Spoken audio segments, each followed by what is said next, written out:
20वीं सदी में लाइट पर कुछ ऐसे एक्सपेरिमेंट्स किए गए जिनका रिजल्ट देखकर साइंटिस्ट कहते थे कि नहीं ये मजाक हो रहा है, एक सेकंड यार मजाक हो रहा है। साइंस की तारीख में शायद ही किसी सवाल ने साइंटिस्ट को इतना परेशान किया होगा जितना इस सवाल ने कि लाइट क्या होती है। लाइट कभी वेव्स की सूरत में सामने आ जाती थी तो कभी पार्टिकल्स की सूरत में सामने आ जाती थी, और ये मसला इतना गंभीर हो गया कि साइंटिस्ट आज तक हैरान और परेशान है कि लाइट की हकीकत क्या है। ऐसे कौन से एक्सपेरिमेंट्स हैं जो लाइट को इतना हैरानकुन बना देते हैं, ये जानने के लिए आपने वीडियो को आखिर तक जरूर देखना है। लाइट पर तहकीक का आगाज कदीम यूनान से होता है, जहां पर यह नजरिया कायम किया गया कि शायद लाइट हमारी आंखों से निकलती है, चीजों से टकराती है और वापस आके हमें चीजों से मुतालिक इंफॉर्मेशन देती है। अब आज हम इस बात को अंडरस्टैंड करते हैं कि ऑब्वियसली ये नजरिया दुरुस्त नहीं है। तो इसको दुरुस्त किया था एक मशहूर और काबिल अरब साइंसदान इब्नुल हैसम ने, जिन्होंने 11वीं सदी में यह प्रूव किया था कि लाइट असल में लाइट सोर्सेज से निकलती है, चीजों से टकराती है और फिर हमारी आंख में दाखिल होकर हमें उनसे मुतालिक इंफॉर्मेशन देती है। अब ये एक बहुत बड़ा पैराडाइम शिफ्ट था जिसने लाइट की तहकीक को सही रास्ते पर उस्तवार किया। अब इसके बाद एंट्री होती है आइजैक न्यूटन की। न्यूटन के जमाने में लाइट की कुछ खुसूसियात बहुत इंपॉर्टेंट थी। फॉर एग्जांपल ये कि लाइट बहुत तेजी से सफर करती है, इसकी अनइमेजिनेबल स्पीड होती है, लाइट हमेशा स्ट्रेट लाइंस में ट्रेवल करती है। इसी तरह लाइट अगर किसी चीज से इंटरेक्ट करती है तो अगर किसी हार्ड सरफेस से वो बाउंस बैक हो रही है तो इस चीज को हम रिफ्लेक्शन बोलते हैं। यही वजह है कि हम शीशे में खुद को देख पाते हैं। इसी तरह लाइट अगर किसी कम डेंस मटेरियल से ज्यादा डेंस मटेरियल में एंटर हो रही है तो अपना रास्ता बदल लेती है, जिसकी वजह से हम ये इफेक्ट देख पाते हैं। तो इस चीज को रिफ्रैक्शन बोला जाता है। इसी तरह लाइट अगर एक बहुत छोटी सी सुराख में से गुजरती है तो वो फैल जाती है, जिसको डिफ्रैक्शन बोला जाता है। अब न्यूटन की थ्योरी ऑफ लाइट ने लाइट की इन खुसूसियात को एक्सप्लेन करने की कोशिश की। न्यूटन की थ्योरी को कॉर्पस्कुलर थ्योरी ऑफ लाइट कहा जाता है, क्योंकि इस थ्योरी में लाइट छोटे छोटे कॉर्पस्कुल्स पर बेस करती है, यानी छोटे छोटे पार्टिकल्स पे बेस करती है। तो न्यूटन ने कहा कि जिस तरह एक बॉल दीवार से बाउंस बैक होती है, बिल्कुल इसी तरह लाइट के पार्टिकल्स भी बाउंस बैक होते हैं और इस चीज से रिफ्लेक्शन को एक्सप्लेन किया जा सकता है। इसी तरह उसने कहा कि जब कम डेंस मटेरियल से ज्यादा डेंस मटेरियल में लाइट दाखिल होती है तो डेंस मटेरियल के पार्टिकल्स लाइट के पार्टिकल्स को अपनी तरफ खींच लेते हैं। इस वजह से लाइट अपना रास्ता बदल लेती है, जिससे हम रिफ्रैक्शन को एक्सप्लेन कर पाते हैं। लेकिन न्यूटन की थ्योरी डिफ्रैक्शन को अच्छे से एक्सप्लेन नहीं कर पाती थी। लेकिन चूंकि न्यूटन एक बहुत टॉवरिंग फिगर थे साइंस की, तो उनकी ये थ्योरी प्रिवेल की और आने वाले 100 साल तक ये दुनिया पे छाई रही। लेकिन इस दौरान कुछ साइंटिस्ट थे जो इस थ्योरी से इख्तिलाफ करते थे। जैसे न्यूटन के ही कंटेम्पररी क्रिश्चियन हॉयजेंस ने कहा कि नहीं, लाइट वेव्स की सूरत में होती है, पार्टिकल्स की सूरत में नहीं होती। लेकिन उनके पास इसको प्रूव करने का कोई खास जरिया नहीं था। फिर एंट्री होती है 1801 में थॉमस यंग की। यंग पानी में पैदा होने वाली वेव्स के मुतालिक बहुत अच्छी नॉलेज रखते थे और उन्होंने इसी नॉलेज को यूज किया लाइट को स्टडी करने के लिए। यंग ने एक ऐसा एक्सपेरिमेंट डिजाइन किया जिसके रिजल्ट्स शायद साइंस की तारीख के सबसे हैरानकुन रिजल्ट हैं। अब इस एक्सपेरिमेंट को समझने के लिए हम पहले वेव्स के मुतालिक कुछ बुनियादी बातों को समझ लेते हैं। हम जानते हैं कि एक वेव जो है उसमें एक क्रेस्ट होती है जो उसका सबसे हाई पॉइंट है, इसी तरह एक ट्रफ है जो उसका लो पॉइंट है। क्रेस्ट कितनी हाई या ट्रफ कितनी लो है इसको एम्पलीट्यूड बोला जाता है। एक क्रेस्ट से दूसरी क्रेस्ट के दरमियान डिस्टेंस को वेवलेंथ कहा जाता है, और एक खास टाइम में कितनी ज्यादा वेव्स जनरेट हो रही हैं इसको फ्रीक्वेंसी कहा जाता है। तो अगर दो वेव्स एक साथ ट्रेवल कर रही हैं और वो इंटरफेयर करती हैं और उनकी क्रेस्ट आपस में मिल जाती है तो वो मिलके एक बड़ी क्रेस्ट बनाएंगी, और इस चीज को हम कंस्ट्रक्टिव इंटरफेरेंस कहते हैं। इसी तरह अगर दो वेव्स आपस में इंटरफेयर करती हैं और एक की क्रेस्ट दूसरी की ट्रफ के साथ मिल जाती है तो ये दोनों मिलके एक दूसरे को कैंसिल आउट कर देती हैं, जिसे डिस्ट्रक्टिव इंटरफेरेंस कहा जाता है। अब ये कुछ बुनियादी बातें हैं वेव्स के मुतालिक। अब हम चलते हैं यंग के डबल स्लिट एक्सपेरिमेंट पर। यंग ने यह किया कि उन्होंने लाइट का एक सोर्स लिया और उसके आगे एक ऐसी शीट रखी जिसमें दो सुराखें यानी स्लिट्स थी, और फिर दूसरी जानिब उन्होंने एक ऐसी स्क्रीन रख दी जहां पे आने वाली लाइट के निशानात को रिकॉर्ड किया जा सकेगा। अब अगर लाइट जर्रों की सूरत में होती, यानी जैसे न्यूटन ने कहा था कि लाइट पार्टिकल्स पर बेस करती है, तो होना यह चाहिए कि जैसे ही एक फोटोन लाइट सोर्स में से निकले तो वो किसी एक स्लिट में से गुजरेगा और सामने दीवार पर एक निशान बना देगा। इसी तरह अगर हजारों लाखों फोटोन्स गुजरेंगे तो कुछ देर बाद हमें सामने स्क्रीन पर ये निशानात नजर आएंगे। अब ये इस चीज को साबित करते हैं कि एक फोटोन किसी एक स्लिट में से गुजरा है और सामने जाके स्क्रीन से टकरा दिया है। लेकिन यंग के एक्सपेरिमेंट में एक ट्विस्ट था। वो ये था कि लाइट असल में वेव्स की सूरत में ट्रेवल करती है। अब आप इमेजिन करें कि अगर लाइट के पार्टिकल्स वेव्स की सूरत में निकलते हैं तो जब उसके सामने दो सुराखें आएंगी तो वो दोनों में से एट द सेम टाइम गुजरेंगे और फिर एक नई वेव की सूरत में वहां से आगे को चलेंगे। अब ये जो दो नई वेव्स हैं ये आपस में इंटरफेयर करेंगी, और जैसे हमने पहले देखा कि जहां जहां इनकी क्रेस्ट से क्रेस्ट मिलेगी वहां पर कंस्ट्रक्टिव इंटरफेरेंस होगी और जहां इनकी क्रेस्ट और ट्रफ आपस में मिलेगी वहां पे डिस्ट्रक्टिव इंटरफेरेंस होगी। अब इन सब के मजमूए के बाद सामने स्क्रीन पे जो हमें पैटर्न नजर आएगा वो कुछ इस तरह का होगा, जहां कंस्ट्रक्टिव इंटरफेरेंस के निशानात होंगे और जहां डिस्ट्रक्टिव इंटरफेरेंस हो गया वहां पे हमें कोई भी निशान देखने को नहीं मिलेगा।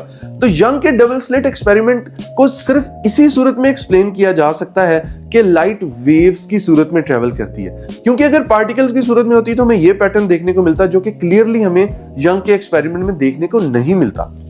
तो यंग के एक्सपेरिमेंट से क्रिस्टियन ह्यूजेंस की यह बात कतई तौर पे साबित हो गई कि लाइट वेव्स की सूरत में ट्रेवल करती है। तो अब पूरी दुनिया में यह नजरिया कायम किया गया कि लाइट हमेशा वेव्स की सूरत में ट्रेवल करती है। आगे चल के 19वीं सदी में जेम्स क्लर्क मैक्सवेल के काम ने इस चीज को मजीद स्ट्रेंथन कर दिया कि लाइट वाकई ही वेव्स की सूरत में होती है, जब उसने लाइट को इलेक्ट्रोमैग्नेटिक रेडिएशन साबित किया। अब हमारी कहानी में आता है एक और ट्विस्ट, जब 1890s में एक और एक्सपेरिमेंट था जिसके रिजल्ट अगेन बहुत हैरानकुन थे। इसको कहा जाता है फोटो इलेक्ट्रिक इफेक्ट। अब यहां यह होता था कि अगर एक मेटल प्लेट पे विजिबल लाइट को शाइन किया जाता था तो कुछ इलेक्ट्रॉन्स वहां से खारिज हो जाते थे। अब नॉर्मल अंडरस्टैंडिंग ये थी कि लाइट चूंकि वेव्स की सूरत में ट्रेवल करती है और वेव अपने साथ एनर्जी कैरी करती हैं, जो कि हम समंदर की वेव को देख के भी इमेजिन कर सकते हैं, तो ये एनर्जी उन इलेक्ट्रॉन्स को वहां से किक आउट करती थी, जिसकी वजह से हमें इलेक्ट्रिक चार्ज देखने को मिलता था। लेकिन यहाँ इस एक्सपेरिमेंट में हैरानकुन बात यह थी कि अगर हम किसी एक खास मेटल पे रेड लाइट को शाइन करते हैं तो कोई भी इलेक्ट्रॉन वहां से खारिज नहीं होता, चाहे हम रेड लाइट की इंटेंसिटी कितनी भी बढ़ा दें। अब वेव थ्योरी ऑफ लाइट ये कहती है कि अगर आप इंटेंसिटी बढ़ाते जाएंगे तो एनर्जी भी बढ़ना शुरू हो जाएगी। तो अगर हम बहुत ज्यादा इंटेंस रेड लाइट डाल रहे हैं तो बहुत सारे इलेक्ट्रॉन्स को निकलना चाहिए, लेकिन मामला इसके बिल्कुल ऑपोजिट था। रेड लाइट को शाइन करने से कोई भी इलेक्ट्रॉन बाहर नहीं आता था। लेकिन अगर हम लाइट के कलर को चेंज कर दें, लेट्स से कि हम ब्लू कलर की लाइट को शाइन करें, तो चाहे कितनी हल्की ही ब्लू लाइट को शाइन कर दिया जाए, इलेक्ट्रॉन्स फौरन से बाहर आ जाते थे। और इसी तरह अगर ब्लू लाइट की इंटेंसिटी को बढ़ा दिया जाए तो इलेक्ट्रॉन्स के बाहर आने की स्पीड भी बहुत ज्यादा बढ़ जाती थी। अब यहाँ पे यह हैरानकुन चीज थी कि यह कैसे मुमकिन है कि रेड लाइट की इंटेंसिटी जितनी मर्जी बढ़ा दी जाए इलेक्ट्रॉन्स बाहर नहीं आते, लेकिन सिर्फ लाइट के कलर चेंज करने से ही इलेक्ट्रॉन्स फौरन बाहर आ जाते हैं। तो ये क्या मामला है? अब हमारी स्टोरी में एंट्री होती है दुनिया के सबसे फेमस साइंटिस्ट एल्बर्ट आइंस्टाइन की। आइंस्टाइन ने 1905 में एक पेपर के जरिए फोटो इलेक्ट्रिक इफेक्ट की वजाहत की, जिस पर बाद में चलकर इनको नोबेल इनाम से भी नवाजा गया। अब आइंस्टाइन ने मैक्स प्लैंक के एक मफरूजे को इस्तेमाल किया था, जहां उन्होंने ये इमेजिन किया था कि लाइट शायद छोटे छोटे पैकेट्स यानी क्वांटास की सूरत में ट्रेवल करती है। ये अगेन लाइट को पार्टिकल्स की सूरत में इमेजिन करने वाली बात है। तो आइंस्टाइन ने कहा कि अगर हम लाइट को इन क्वांटास की सूरत में इमेजिन करें तो फोटो इलेक्ट्रिक इफेक्ट की बड़ी अच्छे से वजाहत हो सकती है। मसलन ये कि रेड लाइट की चूंकि फ्रीक्वेंसी कम होती है, इस वजह से उसके जो इंडिविजुअल पार्टिकल्स हैं जिनको बाद में फोटोन कहा गया, इन फोटोन्स में इतनी एनर्जी ही नहीं होती कि वो मेटल के ऊपर से इलेक्ट्रॉन्स को खारिज कर सके। इस वजह से आप चाहे रेड लाइट की इंटेंसिटी कितनी भी बढ़ा दें, इंडिविजुअल फोटोन्स की इतनी एनर्जी ही नहीं होती कि वो इलेक्ट्रॉन्स को खारिज कर सके। लेकिन इसके मुकाबले में ब्लू लाइट चाहे कितनी भी कम इंटेंस हो, उसके इंडिविजुअल फोटोन्स में इतनी एनर्जी होती है कि वो इलेक्ट्रॉन्स को फौरन वहां से खारिज कर देते हैं। इसको आप ऐसे इमेजिन करें कि अगर आपने एक दरख्त पे से कुछ फल को उतारना है तो आप एक खास फोर्स लगाएंगे तब ही वो फल दरख्त से उतरेगा, उससे कम फोर्स लगाएंगे तो वो फल वहां से नहीं उतरेगा।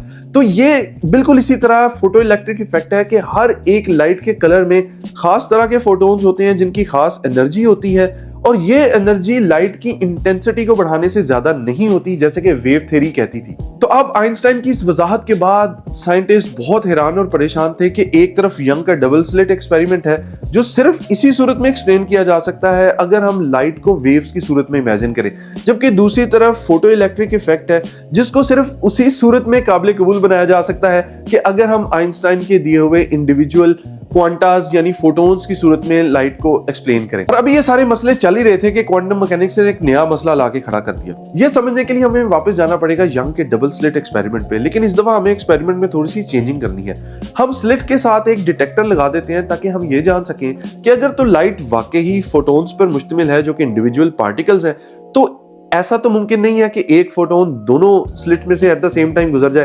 तो वो किस स्लिट में से गुजरेगा ये हमें डिटेक्टर की मदद से पता चल जाएगा। लेकिन अब हैरानकुन चीज ये है कि जैसे ही एक्सपेरिमेंट को स्टार्ट किया जाता है, लाइट फौरन से वेव्स की बजाय पार्टिकल्स के तौर पे बिहेव करने लगती है और हमें ये पता चल जाता है कि इंडिविजुअल फोटोन किस स्लिट में से गुजरा है, डिटेक्टर हमें रिजल्ट दे देते हैं। लेकिन सामने स्क्रीन पे अब जो पैटर्न बनता है ये वो पैटर्न है जो तभी बनेगा जब लाइट पार्टिकल्स की सूरत में होगी।